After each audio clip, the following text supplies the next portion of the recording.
Hey, Slick Talkers, thank you so much for tuning into this podcast. And I know that if you love this show, you'll also love my morning show called Good Morning Hospitality with my co hosts Michael Golden and Brandy Canali, as we spend 30 minutes every Monday morning to dive into the industry's top latest news and trending topics. So go check it out on wherever you find your podcasts at Good Morning Hospitality. And you can live stream with us on Monday mornings on LinkedIn, Twitter, Facebook, and of course, YouTube. Now, I hope you enjoy this episode. You don't have to have a fancy title to lead. Anyone can lead and provide guidance. We can be a beacon of light to anyone, to everyone. We can learn from anyone.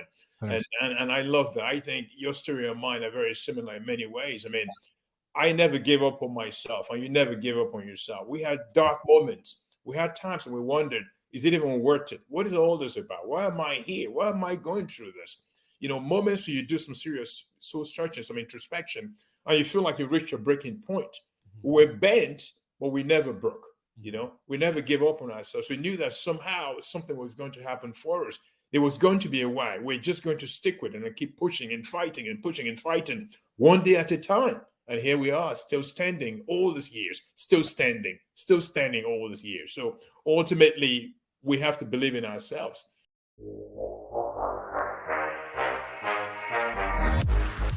You're listening to Slick Talk, the hospitality podcast, a podcast for those who are in and around the hospitality industry who love, live, and breathe what they do. You can join us for candid and unscripted conversations with hospitality experts and founders as we go deeper into their personal stories while they're sharing their triumphs and trials that got them to where they are today. I'm your host, Will Slickers, and you're listening to an episode of Slick Talk, the hospitality podcast.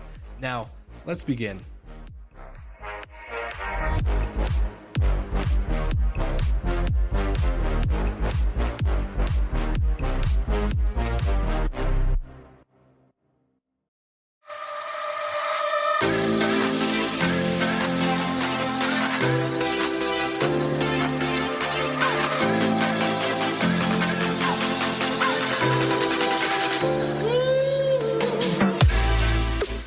Running a short-term rental business is challenging and time-consuming. Whether it's 10 units or 1,000 units, trying to keep up with the latest trends, technology, hardware, revenue management, guest support, and R&D, it's become almost impossible and increasingly more expensive for the everyday host. On top of that, all of this tedious work does not allow you to focus on what matters most, and that is your guest. Luckily, this will no longer be a problem. Introducing Journey's MOS, the newest and most advanced tech solution in hospitality. Journey's MOS provides you with a one-stop solution that will automate your entire operation and take care of all of your back office work, allowing you to fully focus on growing your business the way you want to. To learn more about MOS, visit Journey online at journey.com. That's Journey, JURNY.com.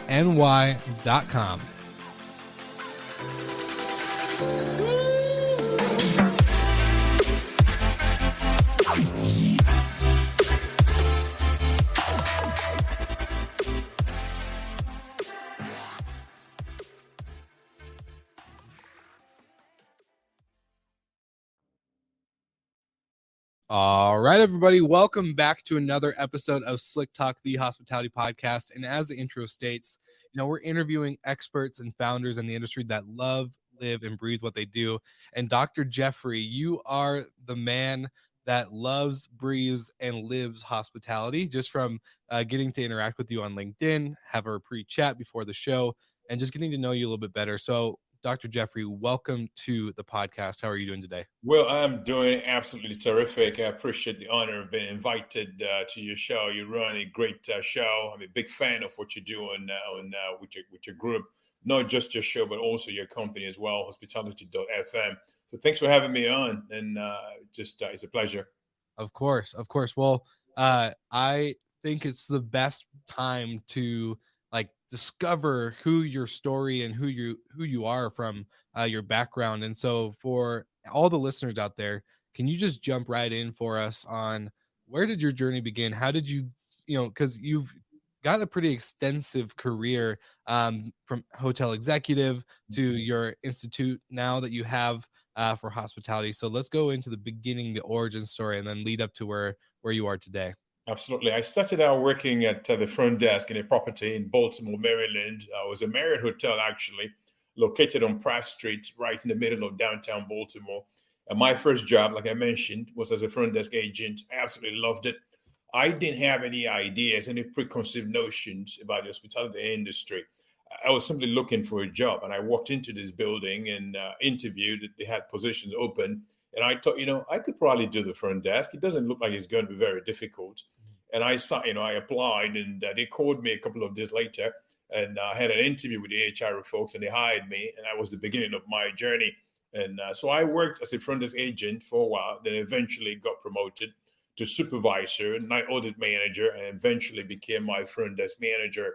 And then I left that property at some point and went to another property where I became a GM, and then moved on to GM, and then moved on to higher roles, moving into the corporate world as vice president, divisional vice president, chief operating officer, and chief executive officer. All of those prior to my joining, starting up with IHI, the International Hospitality Institute. So let me ask you this: you're a front desk man like I was, especially with Marriott. So we both started Marriott at the front desk, walked in, applied, got the job. My question to you is, what is the biggest change you've seen from those days to where you are now with the International Hospitality Institute? I think there's been a lot of change, as you might expect, relating to technology. I mean, back then, I remember when I was hired at this particular property, they put me in the back office in the PBX area, and they had this computer screen with something called CBT, that you had to sit in front of with this green screen. And for those who are familiar with the Marriott brand, or at least worked for Marriott back then, and you sat in the room and went through all of these prompts and questions, learning the system, learning Marsha, learning the PMS, and all of that. So there's been a sea change. I mean, since then, it's been a lot of technology being deployed to run hotels better, to have all kinds of tools available to not only associates, but also to guests or patronizing hotels. So I think technology has been a radical difference. If you look at what was happening back then and now, it's so much different from what it was back then. Yeah, and I was gonna say, maybe are you seeing anything? First, we'll go into describing the institute, what you guys are trying to build, what you're building on the back end, how it's been with COVID. But then, are you getting a lot of insight from the students that attend? Or are they kind of sharing, hey, this is what we're experiencing on the ground? How do we tackle this challenge, or how do we overcome this barrier when it comes to actual guest service on the ground? I think we get a lot of feedback from our students all over the world. I mean, IHI obviously is global. We've got students and a presence all over the world, different countries, just about every continent except Antarctica. So there's been a lot of feedback that we receive, and a lot of the feedback relates to the challenges that COVID has imposed on hotel assets, on the process of running hotels. We're hearing a lot about that. We're hearing about a reset, people having to rethink scheduling, looking at the flexible scheduling structure as opposed to what used to be. It used to be you work the morning shift, you work the evening shift, and then you work the overnight shift. All of those things are changing. There's a lot more flux in how we operate hotels, how we hire people, how we manage people. You've got companies struggling with finding staff. You've got companies wrestling with high turnover. Things are very different. The dynamics really have changed in so many ways. And COVID has altered the landscape. So we get a lot of feedback from our students saying, how do we approach this new normal? How do we do this in this post-COVID environment? So we get a lot of feedback relating to that. Well, can I ask for you, or at least when it comes to the feedback given, what's been the biggest, I guess for like, is a scheduling issue, or not issue, but is the flexible scheduling, is that changing for the better, going against the grain of AM, PM, midnight, mid shift, or even night audit, or is it actually a bad shift and change in the scheduling when it comes to front desk or housekeeping? Nobody knows when they work or how long to work. Are they being overworked? Are they doing more than their job description? What's it changed to be? Yeah, the change actually has been very positive. I think when you have change, something that people are not used to, it takes a while for folks to get their arms around it, to really truly apprehend what's happening. But what we're saying is people are receiving that flexible scheduling really well. People have the opportunity. You've got people who have daycare issues. They don't have someone to watch the kids at certain times of the day. The husband may be out at work. The family can't afford daycare. So the lady stays at home and watches the kids until the husband comes back from work, maybe at 4 or 5 p.m. By offering flexible scheduling, such a person is going to be able to go to work. They don't have to leave home at the crack of dawn at 6 or 7 a.m. to go to work. Now they can wait till the husband gets home at 5 p.m. or 6 p.m. or 4 p.m. and go put in 5, 6 or so hours and then come home.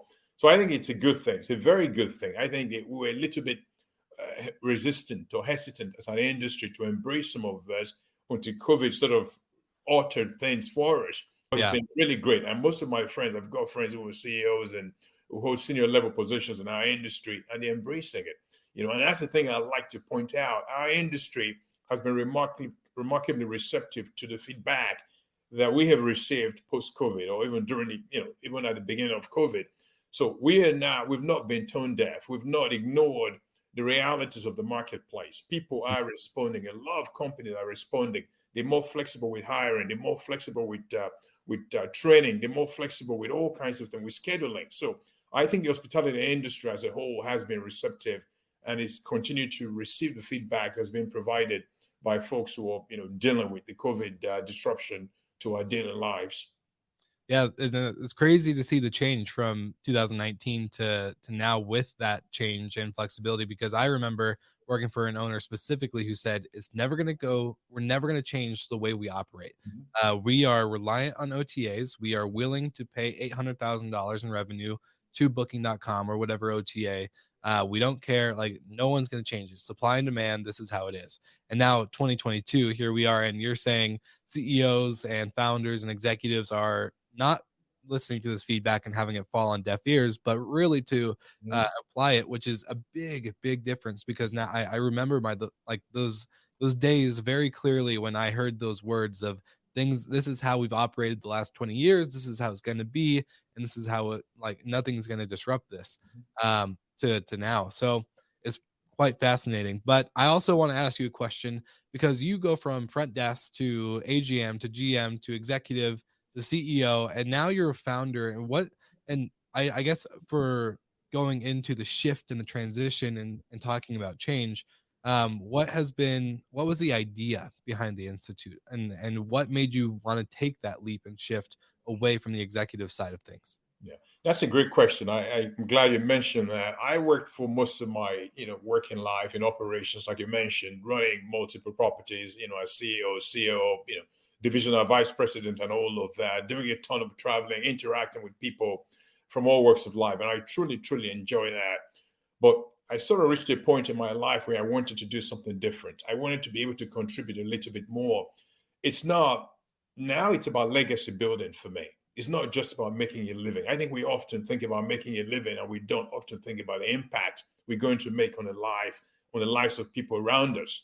I don't just want to make a living. I want to make a legacy. I want to have an impact. Steve Jobs, I think, is the one who famously wrote about making a dent on the universe. I want to be able to make a dent on the universe. I want to be able to have a lasting impact and a legacy. And what better way to do that than to be able to give back? So having worked in operations all of my life, I wanted to transition to the educational side of things and be able to help promote learning and be able to help promote advocacy and really campaign and cheerlead, if you will, for our industry. And I love that. So I consider myself first and foremost to be an evangelist. And I evangelize about the hospitality industry, which I love so much. There aren't a lot of things that I'm very good at. And I think hospitality is the one thing I'm fairly good at. I love people. I love to talk. I love to deal with people. I interact with people. And I think our industry is so amazing. It's so amazing. And that's why I tell folks who may be soured on our industry, who may be hesitant to take the plunge to work in the hospitality environment, think about it. Seriously, think about it. You are not going to go wrong working in this industry. It's a beautiful industry. There's none like it. And I can truly say that. So to get back to your question, I wanted to sort of pivot to something a little bit different and be able to help build a legacy and be able to give back. So what IHI does is not only the educational piece of things, we also do recognition. We also do advocacy. Last year, we put out the H Code, which I'm sure you've heard about, the Hospitality Code of Ethics. It's interesting, Will, that our industry until then did not have a universal code of ethics for the industry, which is kind of strange for an industry such as ours. So IHI set about putting one together, and we've got that H code, which is posted on our website, and it defines, what we should be doing, how we should be treating each other, stakeholders working in the hospitality industry. So we do advocacy work, we do recognition work. We've got different award programs. Last year we had a couple of them. The Hospitality Power Index, top 50 most influential leaders in USA hospitality, which you were one of them. I had never even met you. I never met you until now. We've never met, but your work speaks for you, and that's the reason why you earned a spot in that particular category. It wasn't about we weren't looking to list people who make the most money, people who are CEOs, people who've got buildings. We simply wanted to list people who are having the most positive influence on the hospitality industry. And Will Slicker just happened to be one in the USA. Yeah. So we're doing those kind of things, recognizing people who are in the front lines, people who are giving it their all in advancing and trying to advance our industry. So we've got the award programs, the one I just mentioned, the Hospitality Power Index, the top 50 most influential leaders in hospitality, USA and global. We've got the Global Hospitality Awards, which is actually going to be announced in the first quarter of 2022. We've got the Julian Star Award, which I keep telling people is not the same thing as a Michelin star, although it's sort of similar in spirit. And we've got a bunch of other things we do to recognize folks who are doing great work in our industry. So you've got recognition, you've got advocacy, and you've got training. IHI has a bunch of certification programs for professionals in our industry. And in a month or so, we're actually going to roll out, believe this or not, free training programs for the industry, where people are going to be able to go on a particular website and get trained in hospitality and not have to pay a dime for doing that. We want to give back. I want to build a legacy. I want to have an impact in the world that I live in. And it goes beyond simply making dollars. Oh, I love that. I love that. That's, you got me fired. Like, I got goosebumps just listening to you go. That's like, he just got me fired up. Okay. So let me ask you this then, because education, I think, in our industry, a lot of the learnings, at least from my experience, this has probably definitely changed since I've left the hotel and, on the ground work. But my expectation from learning was never that it was going to be a course or anything. It was always in the action, in the moment, in the field, if you want to call it that. And so for you guys creating an educational platform, not only for education's purposes and sakes, but for evangelistic and advocacy work as well. What has been the biggest challenge getting into that education side? Has it been creating the content? Has it been building the infrastructure? What has it been getting people to sign up and be a part of it? What's been the biggest driver or challenge that you guys had to overcome with IHI? I think for us, the biggest challenge, surprisingly, has not been the take rate. It's not been people not signing up. We have a massive number of people signing up for our programs, our certifications. We've got one of the largest hospitality groups globally on LinkedIn, easily top 3, and is a international hospitality institute group on LinkedIn. It's got 161,000 members in our community on just LinkedIn. So we have a massive take rate. People are signing up left and right. People are taking our courses. That has not been a challenge. The challenge, Will, is actually this. We are scrambling to keep up with the courses that people are asking us for. People call or email us and say, how come you guys don't have a course for this? How come you don't have a course for that? And we think, what? That's a good idea. We really should have a course for that. Yeah. And we start scrambling and getting people together to help put together these courses. And we've got an academic advisory board, which we're going to be announcing in the next probably 2 or 3 weeks. And it's going to have the most illustrious academicians from all over the globe represented on the academic advisory board, who would also help provide us with guidance on how we can quickly meet the needs of folks who want certain kinds of courses. I think you and I had a pre-chat, I think a few days ago, and I mentioned how we've got a new course that we're planning to roll out that's going to target the peer lodging industry. Yeah. Everyone calls it, they think about Vrbo and Airbnb, and they call it short-term rentals, which I don't like the term short-term rentals, maybe because I come from the hotel industry. Yeah. It still has a whiff of impropriety, if you will, and you know exactly what I mean. So I prefer to call it provisional lodging. So we're going to be creating courses that's going to certify people who work in the peer-to-peer lodging space, people who work at Vrbo and Airbnb, or people who operate those facilities, So there's going to be some sort of standardization, which currently is not in place. We want to be able to have that in place. So when you go to an Airbnb or a Vrbo or any of those places, you're going to know what to expect. You're going to know that your kitchen is going to have spoons and knives. Yeah. You're going to know that there's going to be toilet paper in the bathroom. You're going to know you're going to have a certain number of towels in the pool, which right now is a great industry, it's a great segment.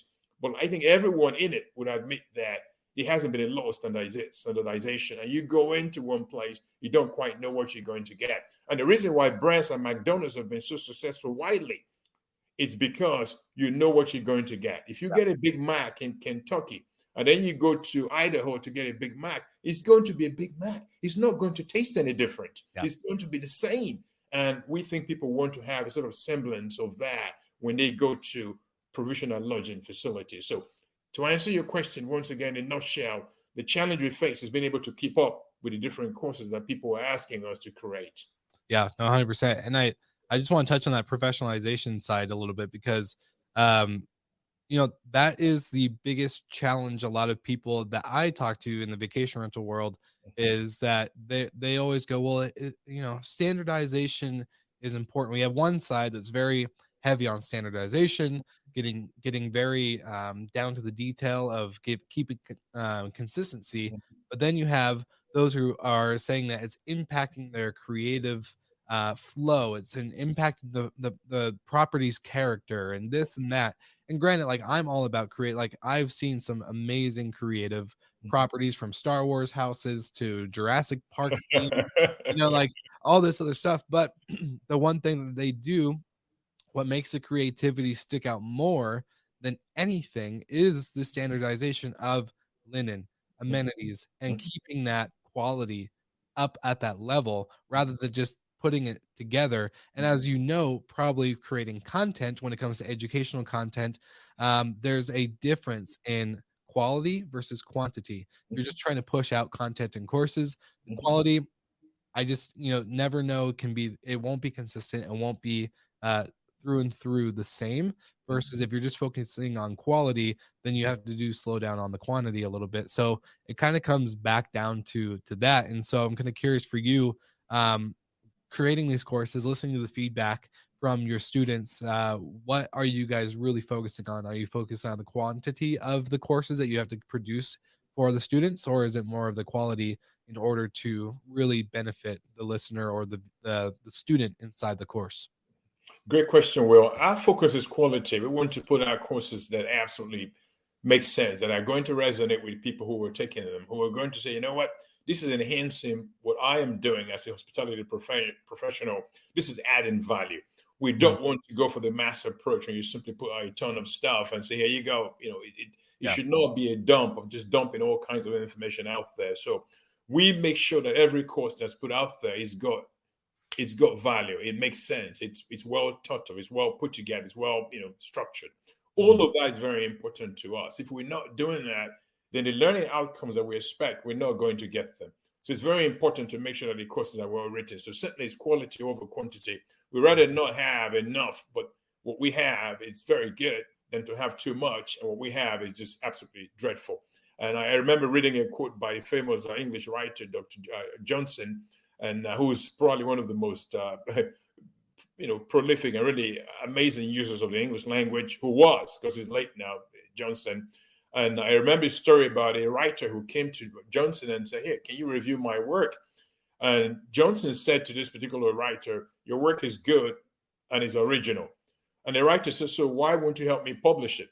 And Johnson said, well, in reading your work, I noticed this. What's good about your work is not original. And what's originally by your work is not good. Wow. So we want to do work that's truly good and truly original. So that's a great question you asked. No, that's too funny. Well, I don't know, and you kind of brought up something in the conversation on your guys' LinkedIn group. 61,000 members plus. How did you guys do that? How have you guys created such a powerful team with such a powerful audience right out the gate? Well, obviously not right out the gate. Obviously, it takes time and a lot of effort and energy to do that, as we all know. But that is just an incredible number. So I'm just kind of curious from the building blocks. What did you guys do to get to that point? Great question. It's actually 161,000. So Wow. Oh, 161,000. I think by the end of this year, we should easily hit 200,000 people from all over the globe. So wow. we've seen a lot of growth with that group. And the reason is we want to make sure that content that's put on that group is curated carefully. We get a lot of posts every day, and we've got a full-time admin that's dedicated to that group. And a lot of groups can't afford to do that. They can't afford the time or the expense. We're fortunate in the sense that we're able to dedicate one person solely to managing a LinkedIn page. How great is that? So every content that's posted is carefully curated. There are a lot of spammy posts online, is on Yeah. social media, period.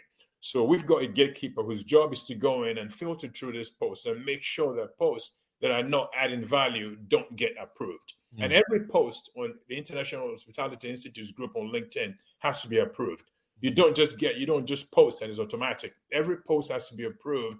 We respond to posts very timely.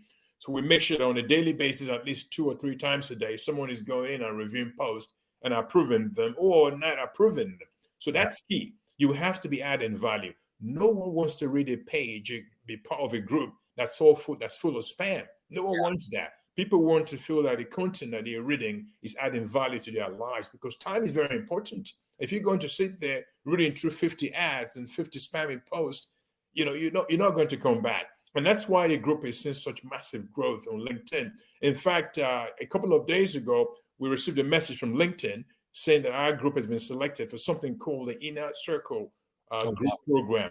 Inner Circle Group Program, which means that LinkedIn is going to highlight and promote our group's page post on LinkedIn, just sort of in recognition of the work that our group is doing in having content as quality content. So LinkedIn sent us that message just recently that we've been selected to be part of the Inner Circle group, peer, group that they've got. So Yeah. we want to make sure we're moderating the group very carefully, we're curating all the content that's put out there, and also constantly responding very quickly to people who are posting content and providing feedback. All of that drives engagement, and that's 100%. the reason why the group is growing so exponentially. Well, I think that's why Facebook really fails at groups. If anyone asks me to join a Facebook group, the most likely answer is no. Uh, because Short answer, right? No. yes, no, because of the spamminess, the dumb, like, no offense to people Yeah. that don't like, but the dumb posts that just make no sense to the theme or the title of the group. It's just like, what is that? I don't get it, and it's a mind blowing. Like, it's a good entertainment source, Yes. but at the end of the day, when you're talking about time of quality and spending that time in an efficient way, those groups are not it. So the fact that you guys are able to really dedicate a moderator to go through quality versus quantity again, and we all know, I think as you probably seen, LinkedIn, social media platforms, they push anything that keeps people on their platform. So if Mhm, you're driving really good conversation, getting people to comment and like and share and do all this other stuff mhm, inside the platform instead of redirecting them to a new website, which is why a lot of people, I think it's a very hard game when they create private groups outside of these social media companies, because they're gonna see that you're trying to take away that attention span, and so then they don't promote or show your they call it's like blacklisting. They just kind of shadow ban you in the sense of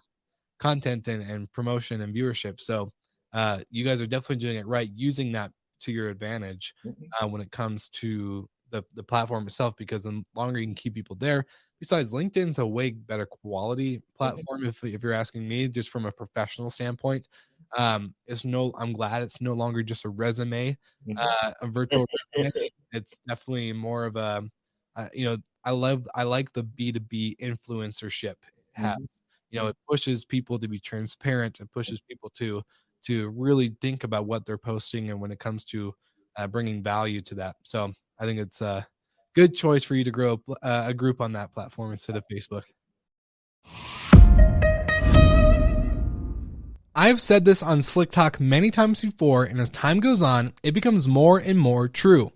Operators have been so used to multiple logins, different dashboards, and overall segregated data points for their hospitality brand.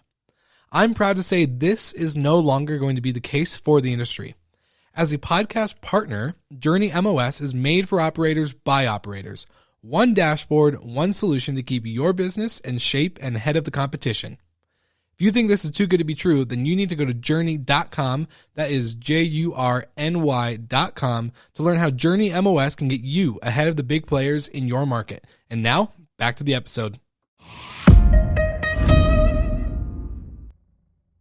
I think you guys are obviously having better luck with it than most. So true. Absolutely. Awesome.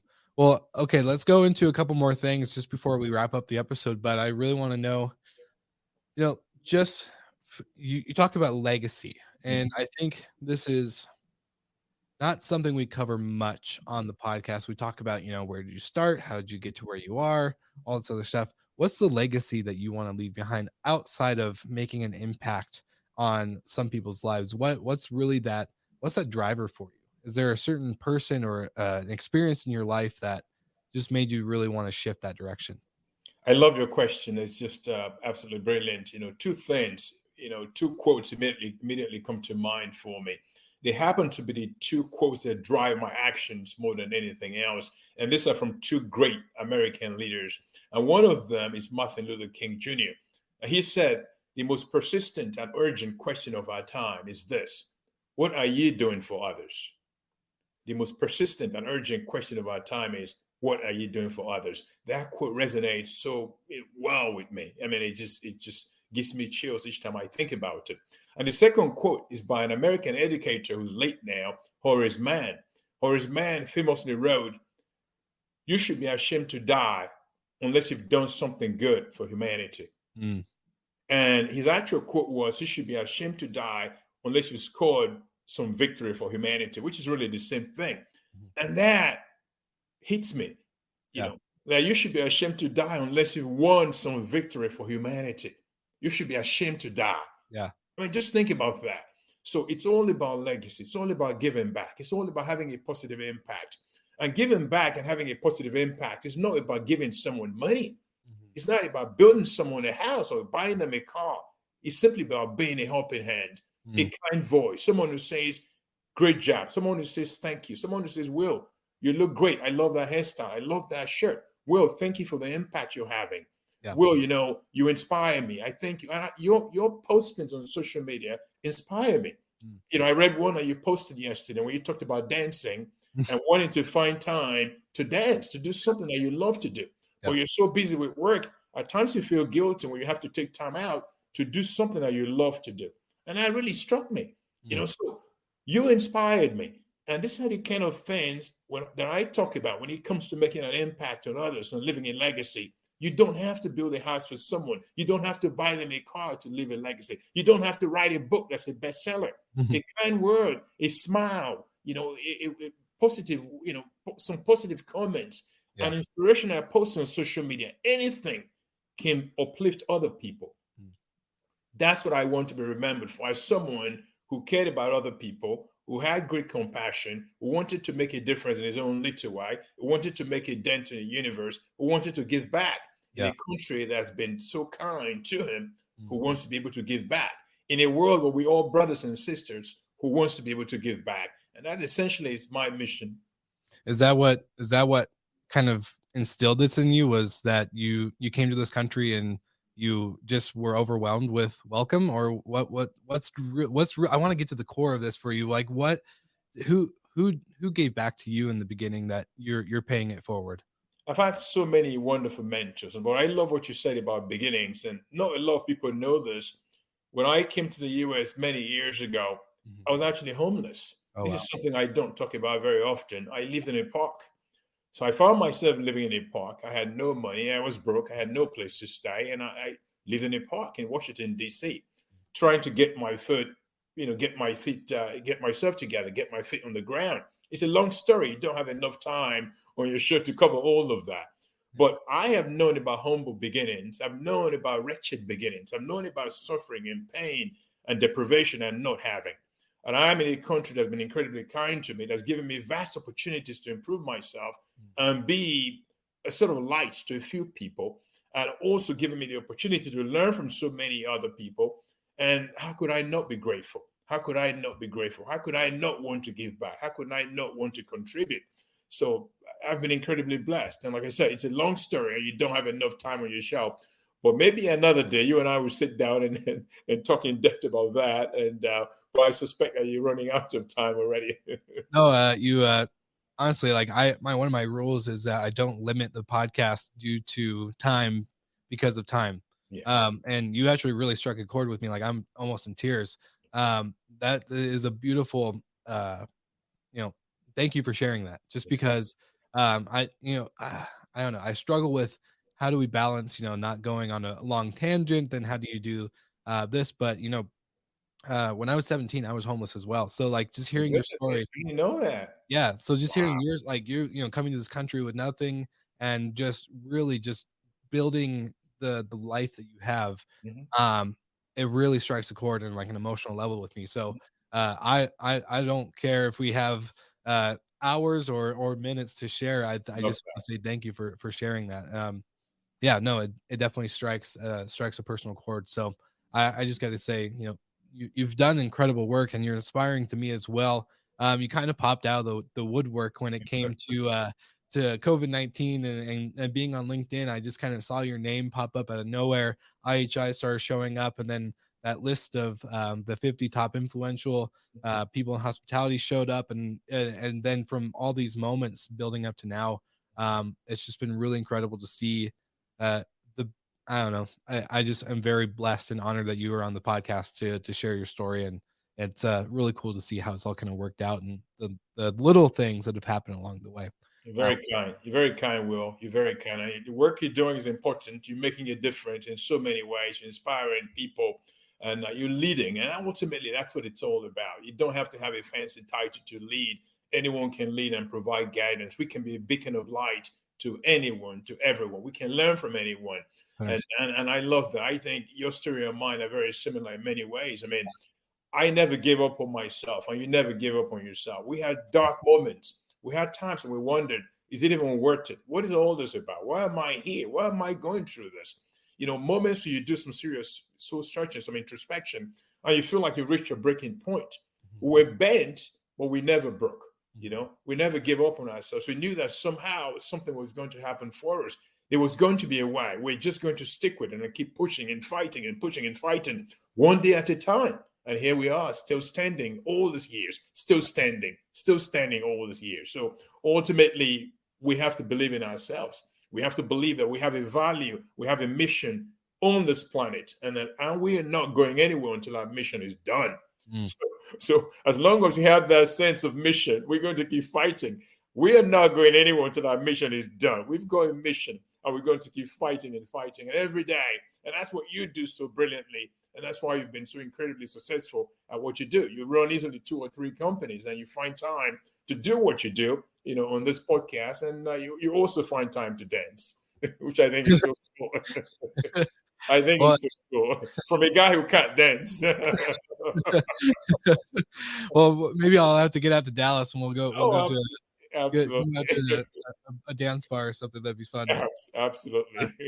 well, no, it's just I love the mission statement and just I think you make that choice early on in the beginning, like when you're going through that struggle, you really make that choice to keep pushing forward instead of giving in. And I think that the one thing I've talked about in hospitality, and I think you'll understand this very much so, especially starting out the front desk, was we are encountered with thousands, if not hundreds of thousands of decisions a day, Mhm. whether we acknowledge them or not.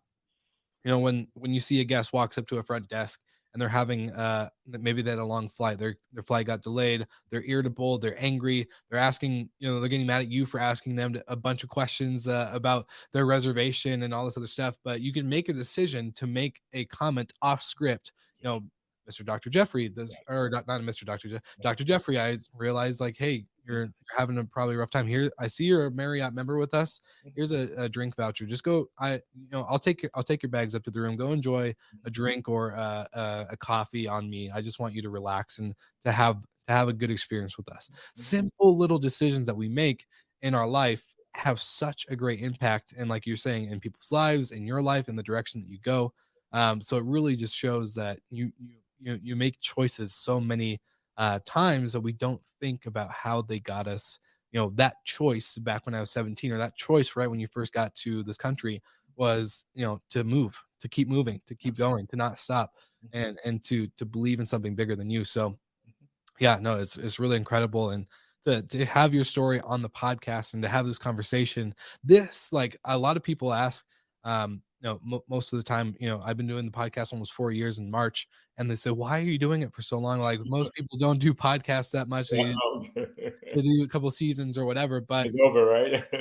exactly. But for me, it's these conversations. Like, how often do you get to hear a story like this? How often do you get to connect with someone who's in Dallas while I'm in Colorado, and we've never met in person? How often does this get to happen? It's a really beautiful thing. And at the end of the day, if I never made a dime off the podcast, I would still do it, because this is what drives me. So thank you for sharing your story and taking the time to really just be as transparent as you have been. And so I love to ask the final question at the end of every episode is, if you can have a listener who's looking through the show notes right now, or on their phone, or on the HFM website, or on Spotify, or wherever, where is the one place you would send them if you had one link to take them? Would it be LinkedIn? Would it be a website? Where would it be? I say LinkedIn, because LinkedIn has a lot of people that you're trying to reach, a lot of people in our space who are looking for the kind of message that you are propounding. So I would say LinkedIn. If I had to pick one spot, I would say LinkedIn, because a vast audience, millions and millions of users, people in our space, people beyond who work outside of the hospitality industry, who are going to stumble on your message and say, hey, you know what? I love that message. I love hearing, from that Will Slickers guy. So that's ultimately, yeah. Oh, you're kind. You're very kind. You're very kind. So I think I would say LinkedIn. Awesome. Well, I'm going to make sure that everything is in the show notes. We're going to have IHI plugged in. We're going to have your LinkedIn plugged in. We're not just going to give you one link. I promise. We're going to have links. But you heard it first here, Slick Talkers. So go ahead, check out the show notes, like and subscribe, everything involving Dr. Jeffrey or IHI, and get your education on, have fun, maybe do some upskill, reskills going into the industry into this new year of 2022. And Dr. Jeffrey, I just want to say thank you so much again for joining me on the podcast. It's been a real pleasure. Well, you're very kind. Thanks for letting me learn from you. Thanks for for having me on the show. Thanks for doing what you do on a daily basis. You're changing lives. You're having a positive influence on people's lives, and I truly mean that. Please don't stop what you're doing, please. Right back at you. Any way we can support each other, let's keep going. Thank you. Yes. You heard it here first, podcasters, Slick Talkers. So go ahead, check in next week's episode, and we'll see you all again very soon.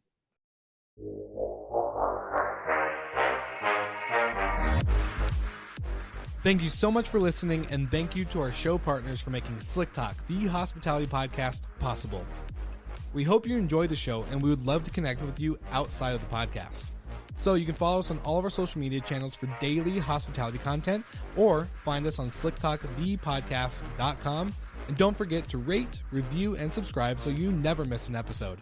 I'm your host, Will Slickers, and we will see you guys all again next week.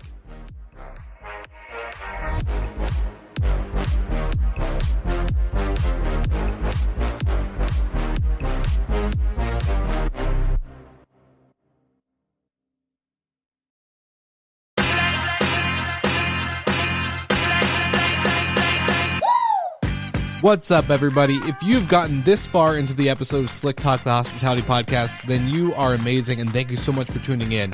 We want to send you two places really quickly. If you can, check out the show notes and click the hospitality.fm link. Check out all of our other shows on the podcast network. And don't forget, if you have someone that you want to hear on the podcast, then fill out the guest fill out form so that way we can get them on the show. Thank you so much for tuning in, and I hope you enjoy another episode of Slick Talk, the Hospitality Podcast.